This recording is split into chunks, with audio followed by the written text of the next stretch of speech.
नमस्कार, स्वागत है आप सभी का हमारे चैनल सुविद्या में।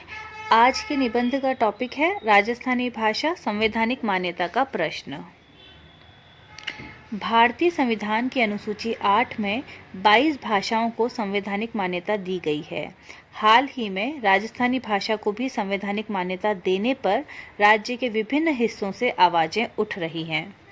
भाषा वैज्ञानिक किसी भी भाषा को भाषा के रूप में स्थापित करने हेतु कई मानदंडों पर उसे तोलते हैं, जैसे शब्द भंडार का होना, शब्दकोश का होना, पर्याप्त मात्रा में उस भाषा में साहित्य की रचना की गई हो या उसका कोई प्रयोक्ता वर्ग हो, वह किसी निश्चित भूभाग में बोली जाती हो। उपर्युक्त आधारों पर मारवाड़ी पश्चिमी राजस्थानी भाषा खरी उतरती है। मारवाड़ी भाषा का एक विस्तृत शब्द भंडार है। इसमें प्रत्येक वस्तु क्रियाओं के लिए शब्द उपलब्ध हैं, जैसे कुण अर्थात कौन, टाबरिया मतलब बच्चे, लुगाइयाँ मतलब महिला आदि। इस भाषा का शब्दकोश सीताराम लालस राजस्थानी भाषा और शब्दकोश में उपलब्ध है।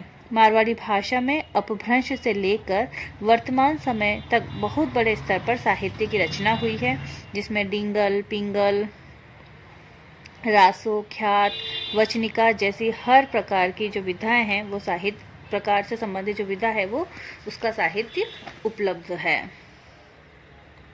मारवाड़ी भाषा राज्य की 40% जनसंख्या लगभग 2.5 करोड़ लोगों के द्वारा पश्चिमी राजस्थान में बोली जाती है।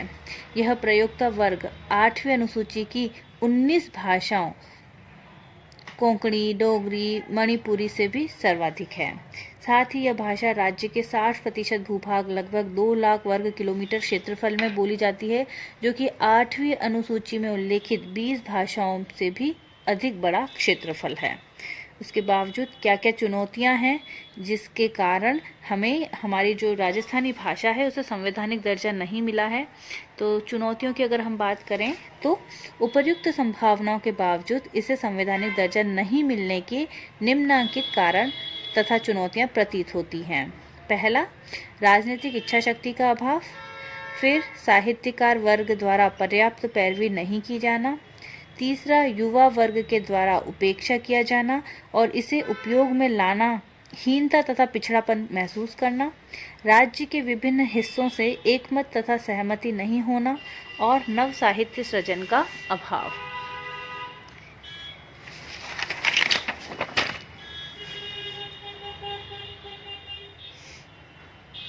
अगर राजस्थानी भाषा को 8वीं अनुसूची में मान्यता दी जाएगी तो इसके क्या लाभ होंगे। तो हम लाभों की अगर बात करें तो यदि राजस्थानी को 8वीं अनुसूची में मान्यता मिलती है तो इसके निम्नलिखित लाभ होंगे। पहला, राजस्थान की प्राचीन संस्कृति का संरक्षण होगा और मूल्यों का संवर्धन एवं एक पीढ़ी से दूसरी पीढ़ी में स्थानांतरण होगा। इससे सामाजिकरण की प्रक्रिया उच्च होगी और सुसंस्कृत समाज का निर्माण होगा।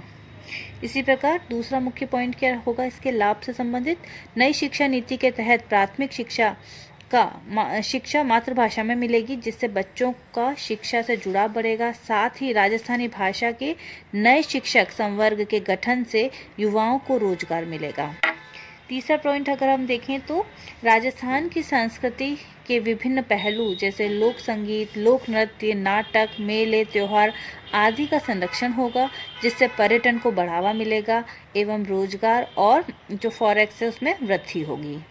चौथा पॉइंट अगर हम देखें तो नव साहित्य सृजन को बल मिलेगा, साहित्यकारों को सम्मान में वृद्धि होगी, राज्य को देश भर में एक अलग पहचान मिलेगी। राजस्थानी भाषा पर अनुसंधान और खोज को बढ़ावा मिलेगा। यूपीएससी में वैकल्पिक विषय के रूप में जो राजस्थानी भाषा है वो स्थापित हो सकेगी।